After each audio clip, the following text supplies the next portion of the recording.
how to speak your truth in a crowd.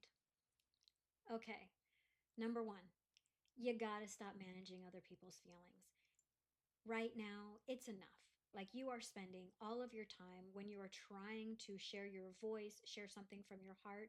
You're spending way too much time trying to manage someone else's feelings. And there's a whole other, honestly, series that we could do about this. We have a whole workshop on just this one thing, managing other people's feelings, because there's a reason why you're doing it. But for this right here, for this purpose only, stop managing other people's feelings. If you're spending time trying to, if I do this and this, then they're going to respond like this. If I do this and this, then they're going to respond like this. It's the, well, if I do it this way, then they won't be upset with me, right? Or if I say it like this, then they might take it the wrong way. You've got to stop managing other people's feelings. You're just not responsible. It's not your lane, right? Your responsibility is here. You want to speak more authentically, then it has to come from a place of your heart, from what is your essence, instead of trying to manage what's going on the outside of you. Number two, be real, not right. So, what does that mean? So, again, we're talking about authenticity. So, when we try to be right about something, then we are again in that space of like managing how other people might be taking it, right? There's no need to defend yourself, there's no need to rationalize how you feel, what you're doing. Obviously, the check right there is what I'm about to say coming from a place in my heart? I might need to set a boundary, and that could be a very powerful boundary, and it can also be kind. When I worry about being right, then I get caught up in defending myself, like, oh, this is how I feel because of A, B, and C. And all of a sudden, everything's going to get very convoluted because I'm bringing in all of these extra things into the conversation when all you need to focus on is being real, being authentic. This is, yes, about what you're about to do and being proactive, but it's actually, at least for me, dwelling on something that I said that may have hurt someone's feelings, or maybe I feel like they're rejecting me because of something that I said. And when I do that, maybe they're upset, maybe they're mad. I think to myself, okay, check yourself, Lisa. Did what I express come from a place of love and authenticity? And if it did, and I was as kind about it as possible, then my work is done. How someone else takes what I'm expressing from inside of me, the real Lisa, that's not my business. Again, it's not my lane. My whole job is to stay in my lane. So focus on being real and not right.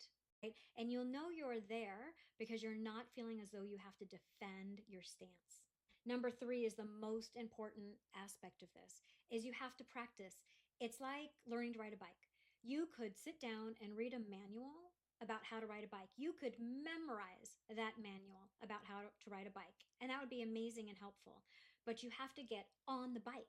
If you actually want to learn how to ride a bike, you have to get on the bike. You have to practice. So, whether that's you're practicing in front of a mirror, whether that's you're practicing into like a voice recording, maybe the next step would be practicing with a friend, or you just find yourself out and about practicing. What does it mean to actually share your truth? And start small, start really small. Maybe you're walking through the checkout line at the grocery store and you just practice sharing something authentic to you, something that you wouldn't normally share. And that's the key. Start small and practice, and then repeat. It's rinse and repeat, because the more that you practice, the more confidence you're going to build.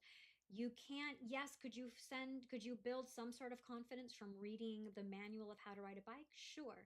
But it's not until you get on the bike and you fall and you get on and you fall and eventually you learn how to pedal and ride that, let's say, two-wheeler without falling, and then eventually become so confident that you might take your hands off and eventually you're riding that bicycle without your hands. You have to, in order to gain that confidence that you're looking for, especially with sharing your voice out in the world, you have to practice. So find those small ways to practice. Now, this last bit is just a tip for us sensitive souls. So if you're super sensitive, whether that's just who you inherently are, or some of us are dealing with just that sensitivity from being little and trauma response of how we were raised and how we shrank ourselves to stay safe. You resonate as a sensitive soul, an empath, a highly sensitive person. These three tips are super important.